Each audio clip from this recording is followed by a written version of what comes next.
to the AP World History Podcast. This is episode 8, The Middle Kingdom. A recurring theme in world news today is the emergence of China as a new world superpower. With their huge population, growing economy, powerful military, entrance into world oil markets, and the fact that the United States is deeply in debt to China, all these things would suggest that China is headed for a major role, maybe even the dominant role of the 21st century.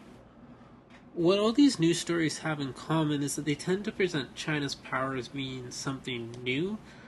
That's probably because in the 19th and 20th century, China has been significantly less developed than the Western world. But if we pull back our focus and look at the last 2,000 years, the reality is that for the better part of those 2,000 years, China was one of, if not the most powerful countries in the world, or empires in the world.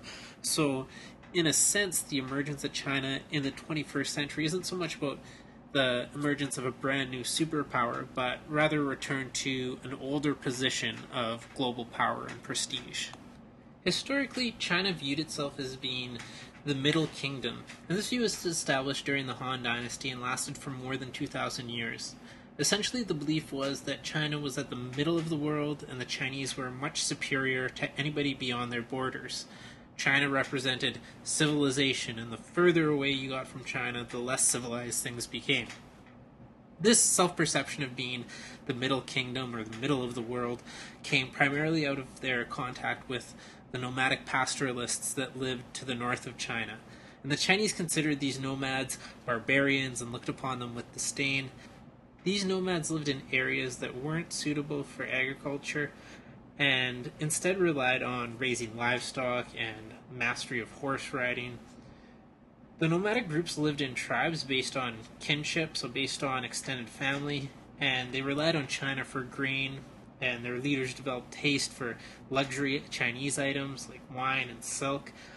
So for many thousands of years, these people were always drawn to China and had intermittently traded and raided China regularly. And it's out of this historic relationship that the Chinese developed the concept of a tribute system. What the tribute system was a formal recognition of Chinese superiority in exchange for the right to trade with China. So, any foreigners that wanted the right to trade with China had to send a delegation to the Chinese court where they'd perform what's known as a kowtow, which is basically a series of bowings, and present tribute, which were presents, to the Chinese emperor. And for these expressions of submission, foreigners would be allowed to trade in China and have access to China's wealthy trade markets. So it was through the tribute system that China would control their relationship with nomads and later neighboring states such as Korea, Vietnam, Tibet, and Japan, and after 1500, Europeans. So this tribute system worked for a long time. Over the centuries, countless foreign delegations proved willing to present tribute, say required words, and perform the necessary rituals so that they'd be able to trade in China. So I want to pick up the story of China with the collapse of the Han Dynasty in 220 CE. Look at the chaotic centuries that followed the collapse of the Han. Look at the reunification of China under the Sui Dynasty, and then the long Tang and Song dynasties that followed. Okay, so the last Chinese dynasty we spoke of was the Han Dynasty, and the Han ruled for roughly 400 years before it all fell apart in 220 CE. During the last 2 centuries or so of Han rule, large landowners gained a little too much influence in government policy, and these landowners got greedy and wanted to make more money. Maybe they saw the way people at the imperial court were living and felt that they should live like that too. In any case, they wanted some more money. So what they did was they were able to influence the government to raise taxes on the peasants while at the same time lessening their own taxes. And these are people that, of course, had much more money than the peasants had. So what happened were massive peasant uprisings all across the empire. And the wealthy landowners, were obviously very threatened by these uprisings, and they aligned themselves with Han military generals to put down the local rebellions.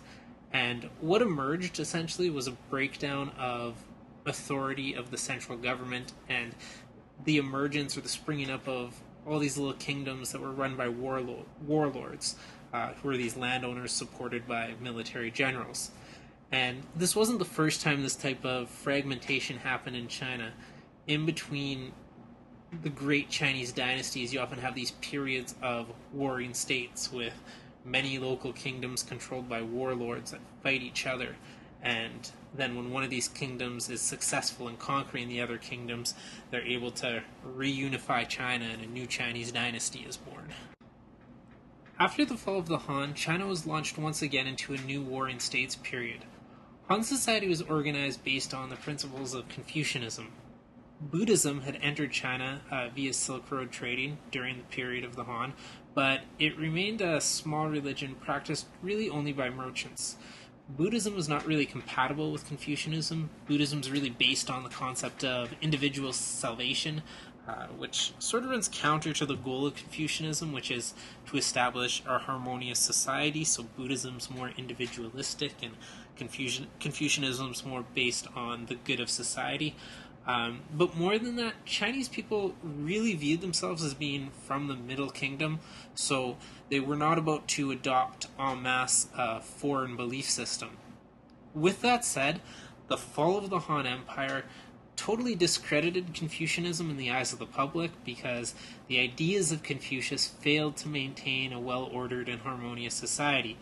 Many people began to turn to Buddhism and Taoism because it at least offered a measure of control in their own personal lives and offered people some hope for personal salvation. So maybe we can't create a harmonious society, maybe we should withdraw from society and seek our own individual salvation. So after this period of warring states, China was unified once again by the Sui dynasty in 581. And the Sui were similar to the Qin in the sense that they were a brutal regime that emerged out of a period of political chaos. Their rule was brief, a little less than 40 years, but one of the major contributions was the reunification of China after a lengthy period of disunity. 300 years is a long time. Their other great achievement was the construction of the Grand Canal, which stretches 1,200 miles in length and actually connects the Yellow and the Yangtze rivers, in effect connecting northern and southern China. And the Grand Canal was worked on in the 1950s by the Chinese Communist Party, and it's still used in China today to transport goods. But the regime was unsustainable because it was so ruthless. Essentially, they forced the peasants to build the Grand Canal, they raised taxes extremely high to pay for the project, and they led a very lavish court life, so it wasn't long before Emperor Sui was killed and the regime overthrown. This time, however, the collapse didn't result into political fragmentation.